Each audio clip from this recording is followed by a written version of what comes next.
a whole chapter in the book on the patients and why they do it and why they're desperate, and somebody thinks they only have 6 months to live, and they say to themselves, well, I'm going to go and get a liver in China.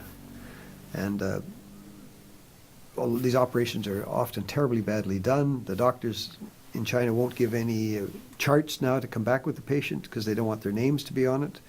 So a lot of patients, I gather, have the operations badly done. One man I heard about recently was being practically taken into the operating room after paying, I forget how much it was a lot of money he paid for his organ, and somebody said to him, we need another $10,000.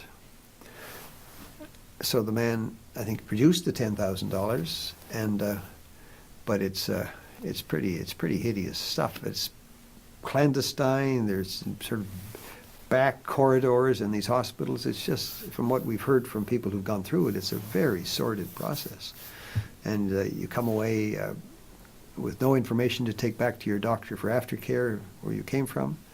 And it's just like the mafia of medicine, if you like. And it's an awfully depressing, sordid business. But if people are desperate, they will convince themselves of almost anything, especially when the doctor says to them, well, the organ you have, Mr. Smith, is from a convicted murderer. And so then the person must wonder, well, has this person got AIDS? Have they got some terrible disease? And this, I mean, but people are desperate, and we understand that. But and we would do anything to try to encourage people to give more voluntary organs in Canada or Sweden or anywhere. And interestingly enough, one of the countries that's taking the toughest stand on this is Spain. And yet Spain is also the country, as I'm sure you know, that has the highest rate of organ donors, voluntary donors. So, and Israel has discovered with their law that by saying that anybody who signs a form volunteering to donate their organs will have priority when it comes to organ transplants. So they've found that their legislation has apparently increased the number of people signing their donor cards. So there are lots of things that can be done, but one of the things that should not be done is people should not be going to China as organ tourists. The idea is, of course, to throw the brokers in jail, and those are the people to go after. And I think Israel did that, by the way. They put one of the brokers in jail.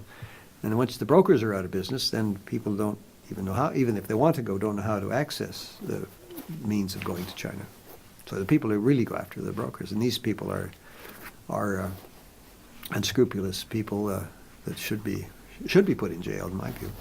Dr. J. Lavie, he's got a chapter in this book, and I have so much respect for Dr. Lavie. He didn't believe it was happening until one day one of his patients said, I'm going to get a heart operation, I think it was. I'm going to China next 2 weeks from now to get a heart operation. And Lavie says, you're what? They've timed the operation for 2 weeks from now? And you may not realize then that it takes, with the tissue types and blood type differences, you've got to have a large number of people who are same blood type and tissue type. So he immediately knew that somebody was going to be killed like a chicken in a poultry plant so that he could get a new heart. So that the penny dropped for him on that, and he started the campaign to change the laws in Israel, and he and the members of parliament in Israel did this. And now it's an offense to use a trafficked organ, and nobody has gone from Israel to China since this legislation was passed. So if it works for Israel, why wouldn't it work for Canada or Sweden or any other country where we believe in human dignity and the rule of law? And we're not saying you have to name China in this, just have a law that says you cannot buy an organ. And you could build in an onus section that says that if you come back with an organ, you have to show that you made a reasonable effort to find out it was donated and so on. In fact, there's a big uproar going on right now in Sri Lanka. You may have read about this, where Sri Lanka and Colombo is trying to set themselves up as an organ center.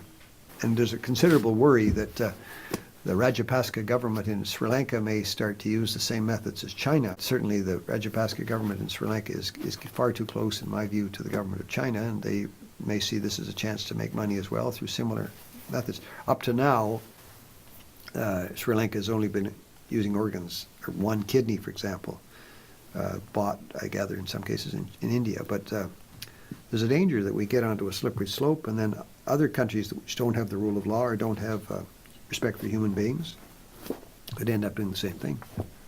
That's why it's got to be stopped with China, and we've got to draw the line in the sand with China on this issue.